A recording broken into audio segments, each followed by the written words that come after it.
Well, good morning. Happy Saturday, everybody. We didn't jump right into this on camera. We did it off camera. But the complaint, we were here last week, right? We found a bad wire. A wire wrapped around a wire, and we took care of that. We said, go ahead and run it, see if it loses power again. And it did. And this is the first time I saw it. I didn't get it on camera, but she was plugged in, the breaker was on, the rear switch was up, and it had power, it was running. I hit the reset button on the rear, and it cycled, and then our deck lowered down, and it just shut off for no reason, or no obvious reason. The deck jam switch is closed, the turret jam switch is closed, and that's where we're at. We haven't done a whole lot else, but this breaker feels a little squishy. It doesn't click anymore, right? So I'm gonna grab the meter. We're gonna test. So we're gonna be doing some live electrical testing. I know that some centers may not permit you to do live electrical testing.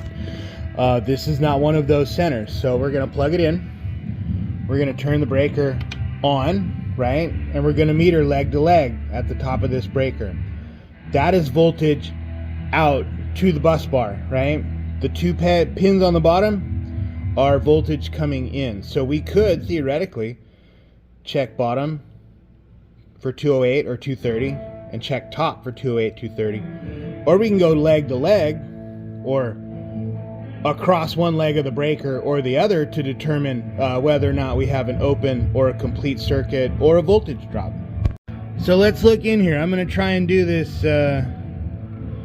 very carefully. 237 volts coming out of the breaker. So it's not our breaker. Breaker's good. I want to see if I can get this on camera. I might be able to, I might not, but let's try anyways. We're gonna go, let's click back into first ball, power up. Watch this contactor. We're gonna cycle.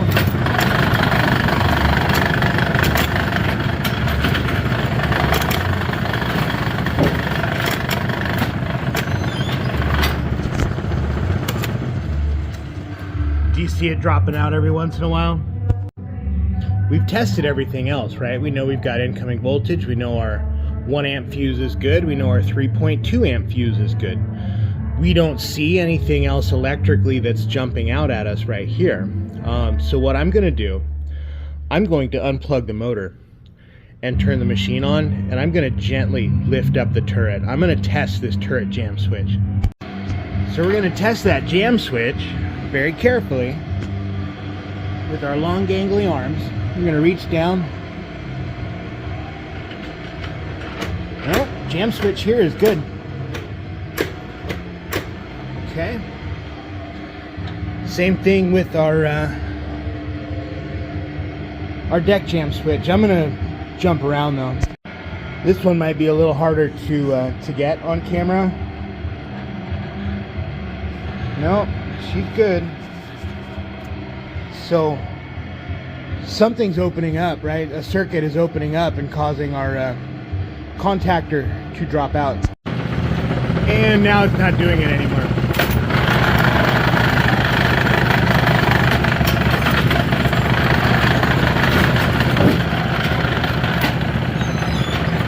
Crazy.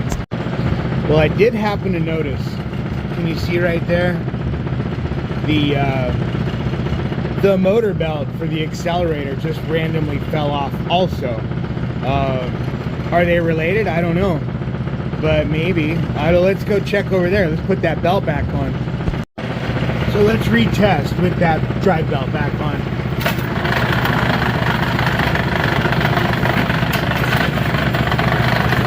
Nope.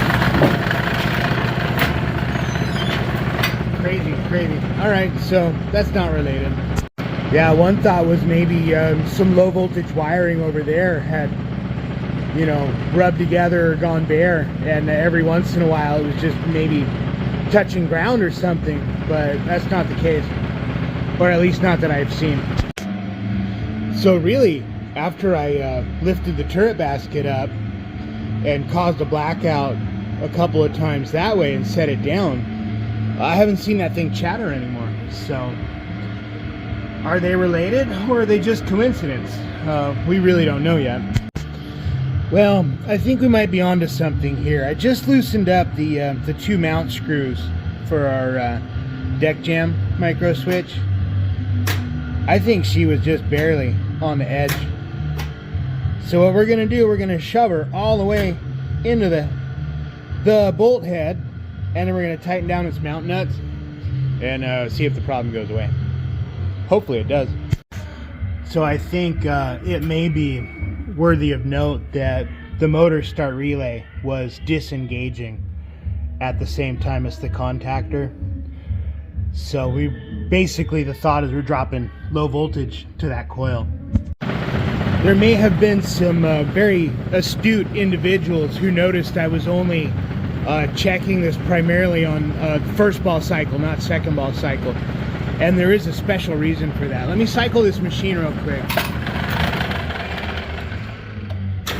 I know, this clutch sounds like garbage. Because it is.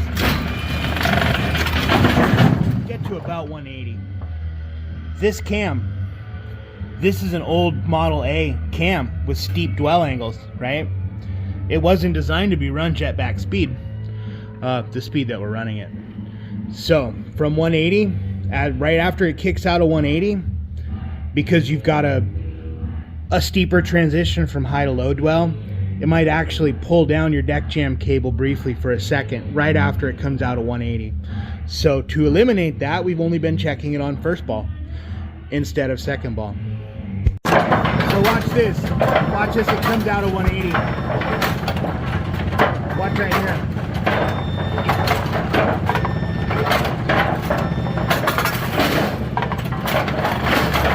No, I didn't do it that time.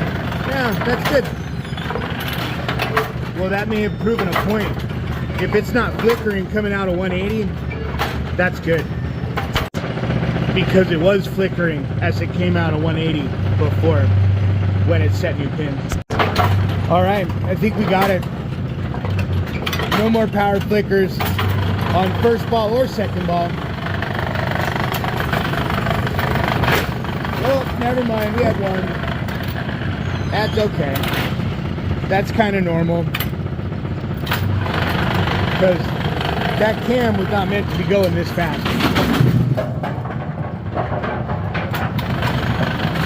Nothing on that one. That's good.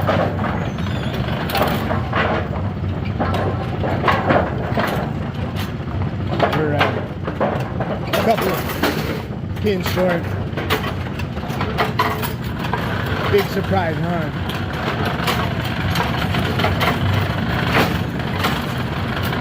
There you go. We're done. Time to go home.